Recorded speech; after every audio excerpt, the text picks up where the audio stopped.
Hello, dear students.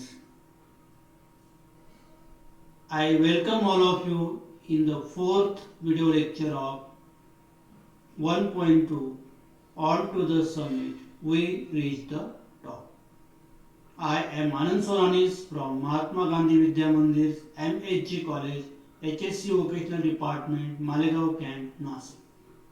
Dear students, in the third video lecture, we saw that how Tenzing Norgay carried a red scarf with him, which his friend Lambert had presented him during the Swiss expedition in 1953.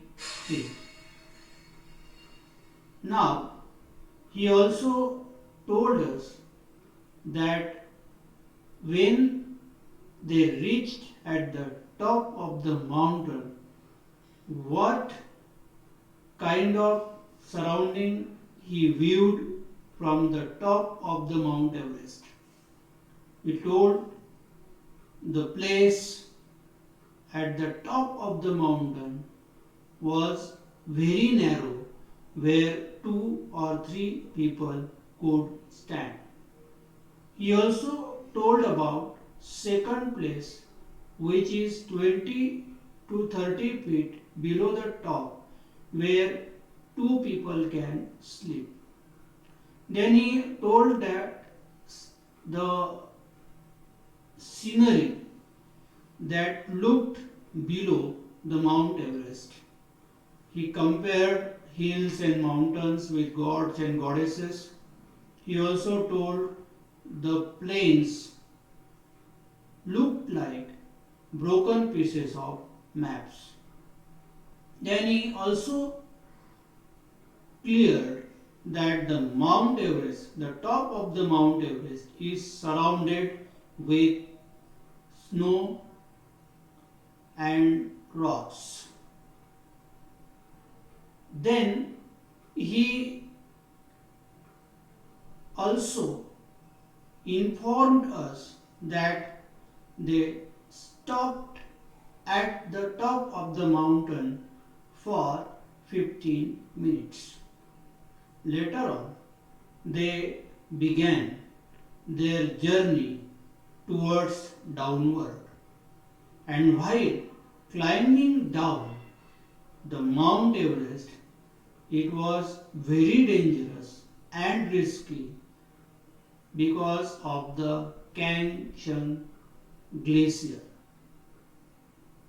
He also admitted that it is very difficult to climb down mountain than climbing up the mountain.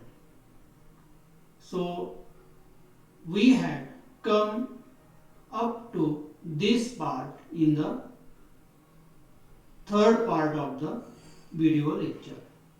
Now we are moving towards our fourth and the last part of this video lecture. So let's begin our fourth part.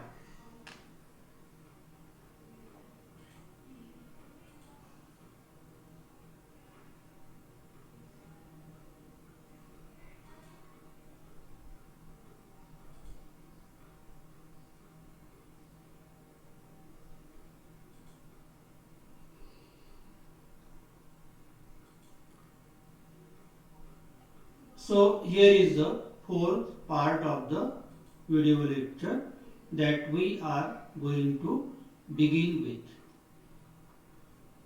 More caution needed. म्हणजे अधिक सावधगिरीची गरज होती. Caution म्हणजे सावधगिरी किंवा चौकसपणा. Of course, it took less time climbing down. Of course म्हणजे निश्चितच Tenzing Norway असं सांगता आहेत की माउंट एव्हरेस्ट शिखरावरून खाली उतरायला आम्हाला फार कमी वेळ लागला. म्हणजे माउंट एव्हरेस्ट हे शिखर चढण्यासाठी त्यांना खूप जास्त वेळ लागला, पण उतरताना त्यांना फार वेळ लागला नाही. म्हणजे उतरताना त्यांची गती ही आपल्याला माहिती आहे की ती जास्तच असते. बट यू नीडेड मोर हुशियार. हुशियार या शब्दाचा अर्थ आहे कॉशन, म्हणजे आपल्याला सावध राहणं खूप गरजेचं असतं. When I reached Camp 9, my first thought was, thank God we have been spared an accident. आता माउंट एव्हरेस्ट पर्वताच्या टॉपवरनं ते जेव्हा खाली आले 9व्या कॅम्पवर, ज्या ठिकाणी त्यांची छावणी होती किंवा ज्या ठिकाणी त्यांचा पर्वत चढताना शेवटचा मुक्काम होता, त्या ठिकाणी उतरताना ते थांबले. कॅम्प 9. आणि कॅम्प 9 वर आल्यानंतर त्यांनी देवाचे आभार मानले की कुठलाही अपघात किंवा दुर्घटना त्यांच्या बाबतीत घडली नाही. And if up to now there have been no accidents. आणि आपण पाहिलेलं आहे की पर्वत उतरतानाही सगळ्यात जास्त धोका असतो. ते अधिक कठीण आणि संयमाचं काम असतं. आणि म्हणून जसं ते पर्वतावरून खाली उतरत आहेत तसतसं त्यांना एक दिलासा मिळतोय, त्यांना एक सुटकेचा निश्वास टाकायला मिळतोय. आणि ते प्रत्येक वेळी जाऊन परमेश्वराचे आभार मानतात की कुठलीही दुर्घटना न घडता ते सुरक्षितपणे त्या पर्वतावरून खाली उतरण्यात देखील यशस्वी झाले. I hope there will be none in future. आणि त्यांना आशा आहे की अशा प्रकारची दुर्घटना भविष्यात घडणार नाही. आता इथे बघा, टेन्झिंग नॉर्गे हे होपफुल, आशावादी व्यक्ती आहे. दुसरी गोष्ट, त्यांच्यामध्ये उदंड असा आत्मविश्वास आहे आणि म्हणून त्यांना असं वाटतं की there will be none in future. आता शेवटी हे परिस्थितीवर अवलंबून असलं तरी सुद्धा माणसाचा आत्मविश्वास हा खूप बोलका आहे. त्यांना आता त्या माउंट एव्हरेस्ट शिखरापर्यंत गेल्यानंतर आणि पुन्हा शिखरावरून खाली उतरत असताना त्यांचा आत्मविश्वास एवढा प्रचंड वाढलेला आहे की त्यांना असं वाटतं की भविष्यात अशा प्रकारची दुर्घटना घडू नये आणि घडणार नाही अशी त्यांना आशा आहे. I had always prayed to God and he had saved me. मी नेहमीच देवाची प्रार्थना करत आलेलो आहे आणि त्या देवाने, त्या परमेश्वराने मला नेहमीच संकटातून वाचवलेलं आहे. म्हणजे इथे टेन्झिंग नॉर्गे यांचा परमेश्वरावर असलेला विश्वास, परमेश्वराशी असलेली निष्ठा, त्यांची मनाची असलेली एकाग्रता, मनामध्ये असलेला आत्मविश्वास, संयम आणि विशेष म्हणजे त्यांचं पर्वत चढण्यातलं आणि उतरण्यातलं कसब, कौशल्य आणि पुन्हा धोका, रिस्क घेऊन त्यांनी ही जी मोहीम पार पाडली, तर यातून एकच आपल्याला दिसतं की त्यांचा परमेश्वरावर असलेला जो विश्वास आहे तो इतका प्रगाढ होता आणि त्यांना आत्मविश्वास होता की परमेश्वर आपल्याला प्रत्येक संकटातून वाचवतो आहे आणि म्हणून तो आपल्या सोबत आहे असं त्यांना वारंवार जाणवत होतं. म्हणजे आपल्याला ह्या पॅराग्राफ मध्ये असं लक्षात येतं की आपण जेवढा परमेश्वरावर विश्वास ठेवतो तितकाच विश्वास आपल्याला स्वतःवरही असला पाहिजे. आणि म्हणून होशियार, कॉशन, म्हणजे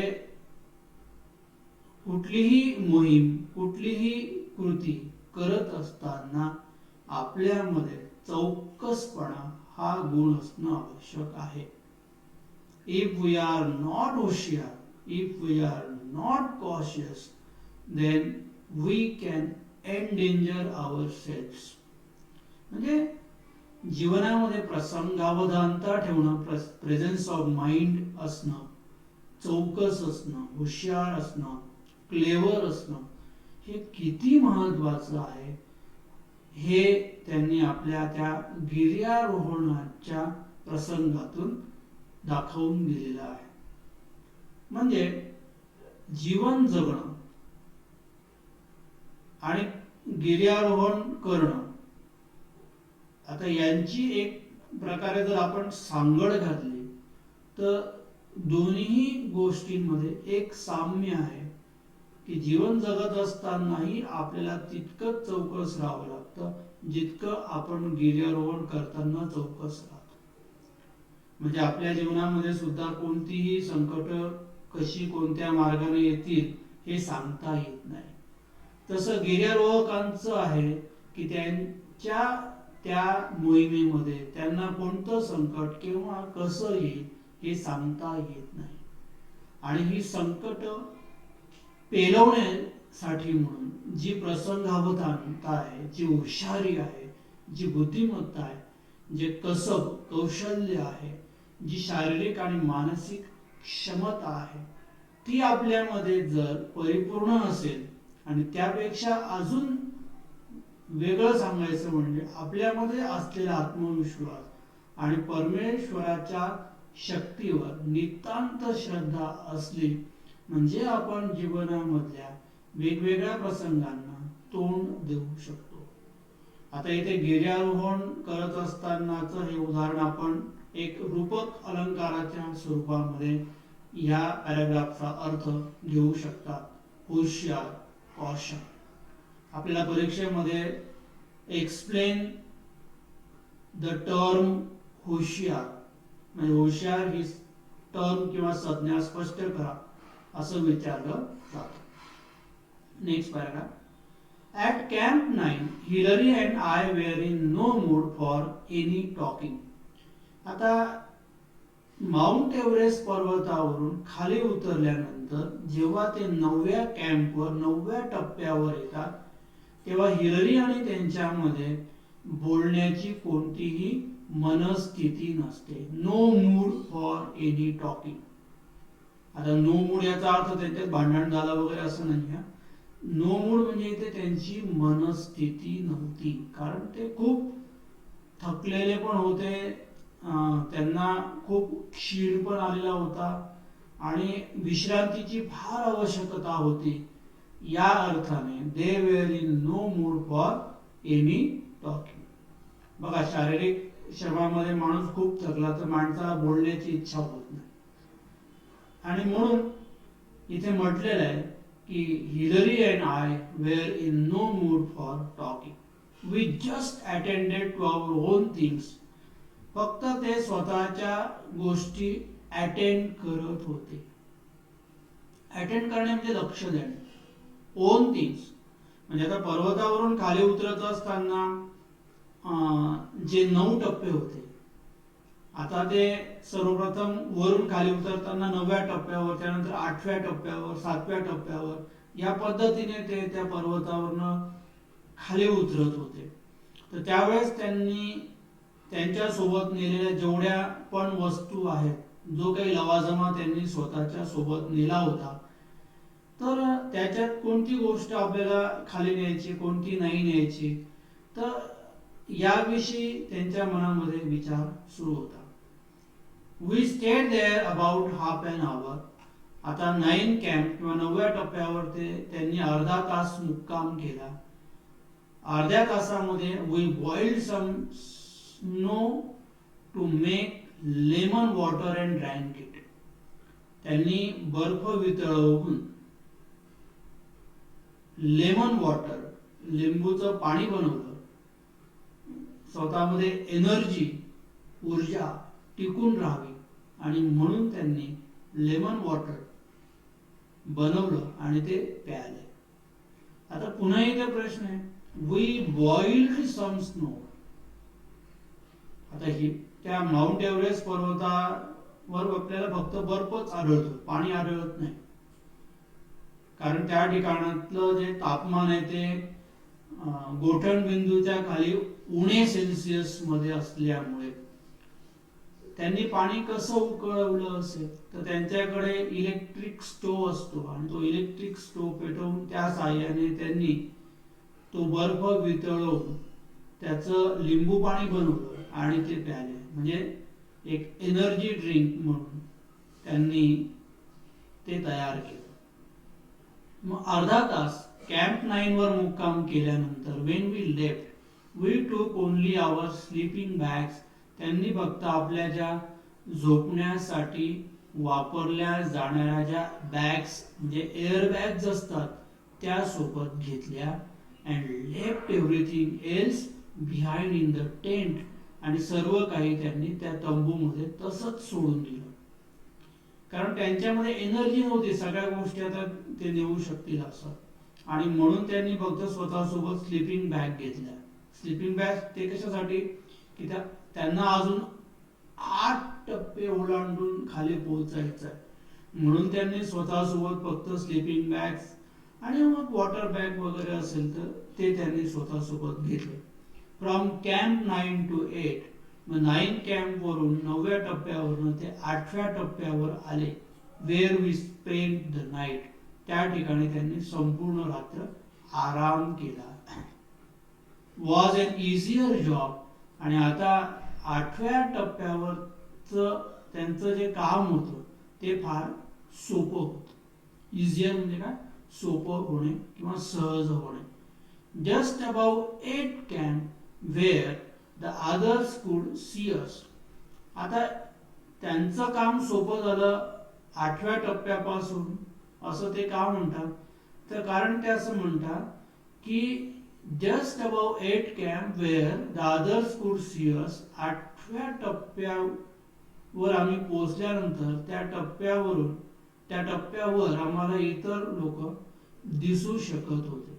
दे कुड सी अदर्स. आणि म्हणून ते सांगतात त्यांना एक प्रकारचा एक दिलासा मिळाला. ते रिलॅक्स झाले की त्यांना कोणीतरी पाहू शकतं. आणि म्हणून त्यांना मनाने एक प्रकारे त्यांनी जे काही टेन्शन होतं, जे काही दडपण होतं, त्याच्यातनं त्यांनी एक निश्वास टाकला. I raise my arm with my thumb up. आणि मी माझे अंगठे उंचवून लोकांना इशारा केला की आम्ही त्या माउंट एव्हरेस्ट शिखरावर जाण्यात यशस्वी झालो. CWF noise at WG at इथे शब्द आहे बघा, इथं अँड ऐवजी अँड असा वाचा. तर ही दोन लोक आहेत, CWF Noyce and WG Lowe. Saw us. त्यांनी आम्हाला पाहिलं. And their faces flushed with joy. आणि त्यांचे चेहरे आनंदाने फुलून गेले, लालबुंद झाले. म्हणजे they were very happy to see that we have safely climbing down without any accident. And therefore they were happy to see us. In this way I was able to tell them of our success. आणि मी त्या दोन्हींनाही माझ्या आमच्या यशाबद्दल सांगितलं. Our success. पुन्हा इथे सक्सेस हे एकट्याचं नाहीये, सक्सेस टेन्झिंग नॉर्गे आणि एडमंड हिलरी दोन्हींचं आहे. आणि म्हणून ते काय सांगतात की I was able to tell them of our success. आणि आमच्या यशाबद्दल मी त्यांना सांगितलं. As we got nearer to camp 8. आणि जेव्हा आम्ही 8व्या टप्प्यावर आलो, 8व्या छावणीवर आलो, Lowe came to meet us. Lowe हा त्यांना भेटण्यासाठी आला. आता नॉईस, लोवी ही जी माणसं आहेत ही त्यांना त्या मोहिमेमध्ये सहकार्य करण्यासाठी असलेली माणसं आहेत. आणि मग 8व्या टप्प्यावर लोवी त्यांना भेटण्यासाठी आला. Came up about 300 feet with tea and coffee. आणि त्याने त्याच्यासोबत चहा आणि कॉफी आणलेली होती. Another 50 feet down. आम्ही आणखीन 50 फूट खाली आलो. We made Noyce. आम्ही नॉईसला भेटलो, नॉईस या व्यक्तीला भेटलो. who brought us more tea, त्यानेही आमच्यासाठी चहा आणला. आता इथे गंमत अशी आहे की नॉईसने जो चहा आणला होता तर तो थोडासा वेगळ्या प्रकारचा चहा आहे. तो कसा आहे बघा. दिस टी स्मेल्ड केरोसिन. त्या चहाला रॉकेलचा वास लागलेला होता. दिस टी स्मेल्ड केरोसिन. आता का तर कारण केरोसिनचा स्टोव पेटवून, रॉकेलचा स्टोव पेटवून त्याने तो चहा घाईघाईने केलेला असल्यामुळे त्या चहाला त्या केरोसिनचा वास लागतो. Apparently it had been made in hurry. आणि लक्षात येत होतं की त्याने तो चहा अत्यंत घाईघाईने बनवलेला होता. म्हणजे कुठल्याही प्रकारचं हायजीन, कुठल्याही प्रकारची स्वच्छता त्या ठिकाणी ठेवणं अशक्यच आहे. पण घाईघाईने तो चहा बनवल्यामुळे त्याला केरोसिनचा वास लागलेला होता. केरोसिन मीन्स रॉकेल. And somehow some kerosene got into the welcome cup. आणि मग ते काही रॉकेलचा जो दर्प आहे किंवा गंध आहे तो त्या चहाला लागल्यामुळे तो चहा चवीला फार चांगला लागत नव्हता, वाटत नव्हता. पण तरी सुद्धा तो चहा प्यायले. म्हणजे त्याने ज्या भावनेने, ज्या उत्कट प्रेमाने, आनंदाने तो चहा बनवून आणलेला असल्यामुळे त्याचं मन मोडायचं नाही, तो निराश होऊ नये किंवा त्याचा मान राखला जावा म्हणून त्यांनी तो चहा ग्रहण केला. तो चहा प्यायले.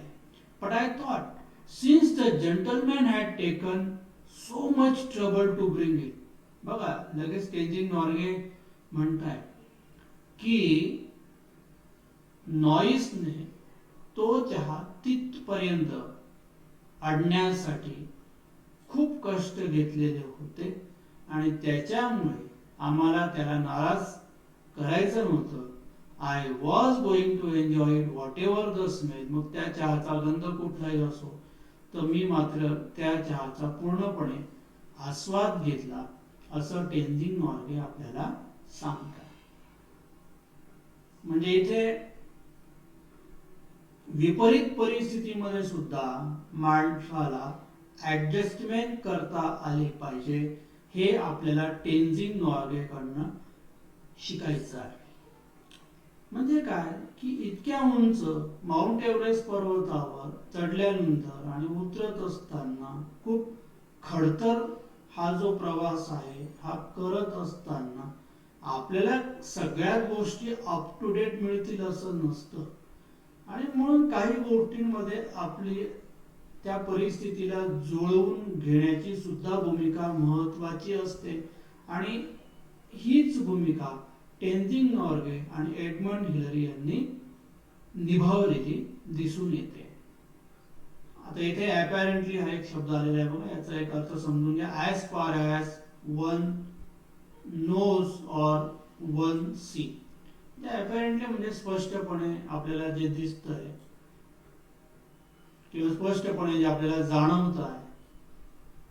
तर मग इथे अपॅरेंटली म्हणजे स्पष्टपणे लेखकाला जाणवत होतं, तेंजिंग नॉर्गेला जाणवत होतं की त्याने तो चहा अत्यंत घाईमध्ये बनवलेला होता, त्याला केरोसिनचा दर्प येत होता, तरीही तो चहा प्यायले. कारण विपरीत परिस्थितीमध्ये त्याने जे कष्ट घेऊन त्यांना तिथपर्यंत ते पेय आणून दिलं तर त्याची त्यांना कदर करावीच लागेल. त्यांना त्या परिस्थितीची ऍडजस्टमेंट जुळवून घ्यावंच लागेल. आणि हे सगळं आपल्याला हे गिर्यारोहकांकडनं शिकायला मिळतं. तर विद्यार्थी मित्रांनो, आपण या संपूर्ण धड्यामध्ये तेंजिंग नॉर्गे यांच्याकडनं खूप काही गुणवैशिष्ट्य, खूप काही क्वालिटीज शिकलेलो आहे. म्हणजे गिर्यारोहण करणं ही अत्यंत धोकेदायक, कठीण अशा प्रकारची धाडसी मोहीम आहे. हा एक धाडसी उपक्रम आहे आणि या उपक्रमामध्ये आपल्याला खूप प्रसंगावधानता ठेवणं, प्रेझेन्स ऑफ माइंड ठेवणं, फिजिकल अँड मेंटल एनर्जी टिकवून ठेवणं, अनेक संकटांना सामोरं जाणं, मनामध्ये पेशन्स ठेवणं, संयम ठेवणं, नियंत्रण ठेवणं, सहकार्य करणं, एकमेकांना सपोर्ट करणं, म्हणजे अशा अनेक गुण आपण शिकलो. मग हे गुण जर आपल्यामध्ये आपण निर्माण केले तर आपल्याला जीवन जगण्यामध्ये यश मिळवताना कोणतीही अडचण ठरणार नाही. हाच या धड्याचा एक संदेश आहे. म्हणजे what ever the situation may be, whatever difficult situation may be, whatever dangerous situation may be in the life, we should prepare ourselves to face these situations. जीवनाच्या परिस्थिती किती कठीण असतील तरी त्यांना तोंड देण्याची क्षमता डेव्हलप करणं, विकसित करणं हे खूप महत्वाचं आहे. आणि हेच टेन्झिंग नॉर्गे यांच्या या धड्यातून आपल्याला शिकायला मिळतं. फ्रॉम आर्चिव्ज ऑफ TOI म्हणजे टाइम्स ऑफ इंडिया या वर्तमानपत्रामध्ये हा लेख आलेला होता आणि तो आपल्याला या ठिकाणी धड्याच्या माध्यमातून दिलेला आहे. तर आपण हा 1.2 on to the summit we reach the top हा धडा या ठिकाणी संपवलेला आहे. विद्यार्थी मित्रांनो, आपल्याला माझी या ठिकाणी सूचना अशी असेल की आपण या धड्याचे शब्दार्थ लिहून काढा. त्यानंतर त्या धड्याचे प्रश्न उत्तर की ज्याची PDF मी आपल्याला पाठवणार आहे तर ते सुद्धा आपल्या वहीमध्ये लिहून ठेवा. आणि आपण या धड्याचं नियमित वाचन करा. समजलं नाही तर आपण ही व्हिडिओ लेक्चर्स पुन्हा पुन्हा पहा आणि या धड्याचा आपण सखोल अभ्यास करा, सराव करा. आणि या धड्यावर कोणताही प्रश्न आपल्याला, कुठलाही पॅसेज आणि त्याच्यावरचा प्रश्न आपल्याला विचारला गेला तर आपल्याला त्याची उत्तरं सोडवता येतील अशी क्षमता निर्माण करा. तसंच जर ऑनलाईन परीक्षा झाली तर आपल्याला बहुपर्यायी स्वरूपाची मल्टी चॉईस किंवा मल्टी पर्पज अशा पद्धतीची अल्टरनेटिव्ह किंवा पर्याय दिलेले असतात. तर ह्या पर्यायानुसार योग्य पर्याय निवडा. तर अशा प्रकारची सुद्धा ही एक परीक्षा होते. तर म्हणून या धड्याचा आपण बारकाईने अभ्यास करा अशी आपल्याला माझी सूचना आहे. तर आपण या सूचनांचं पालन करा अशी मला आपल्याकडनं अपेक्षा आहे. तर पुन्हा भेटूया आपल्या पुढच्या व्हिडिओ लेक्चरमध्ये.